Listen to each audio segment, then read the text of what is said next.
Welcome to our YouTube channel, Wildlands Rediviva. Rediviva in Latin means revitalization. Revitalization of our wildlands is something that is very important to Mike and I. One way we can do that is in our landscaping. What they call landscaping when you have no grass is called a zero scape. And a lot of people like to put native flowers in their yard instead of having to manage a huge lawn and use lots of water. You can put a zero scape, which is all native plants, and not have to water it after a year or two. When we lived in Boise, there was a really cool house that was up on the step on the bench, and we would drive by it and I would walk the dog by it, and it was just such an awesome house because the whole front yard was full of native plants. It was an island oasis for butterflies and insects, and it was beautiful because it was done in a way where every season something was blooming, and it had exquisite color. However, when the boom happened in Boise, between probably 2012 and now, the population certainly is almost doubled. But when that happened, not only did developers come in and buy up all the apartment complexes, kick all the poor people out, and double all the rents, they also would buy these small little houses, and the current people who bought this house didn't care about it, and they just ripped it out and put grass in, which they're going to have a higher water bill now. And it was so beautiful. I never understood why they did that.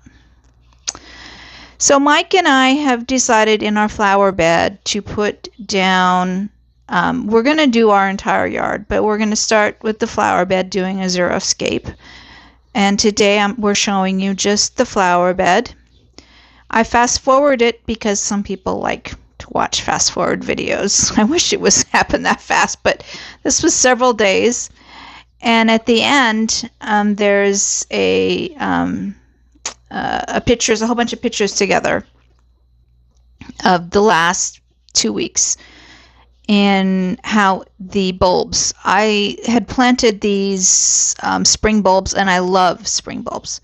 I had planted them, and so we dug them up and then put the landscaping fabric down and then put them back in the holes. We also have milkweed that we had already planted a couple years ago that we kept as well. So we dug up the old weeds that were in our flower bed and then laid landscaping fabric down. This is one choice of zero scapes. There are trade-offs. Some people on their zero scape would prefer not to use landscaping fabric, and the reason is they prefer mulch. So they would put a whole bunch of thick mulch down around every native plant rather than fabric. But the problem is it's really a lot of work to weed, and it takes several years for your native plants to establish, and you're going to have to do a lot of weeding in order to get the weeds out of there.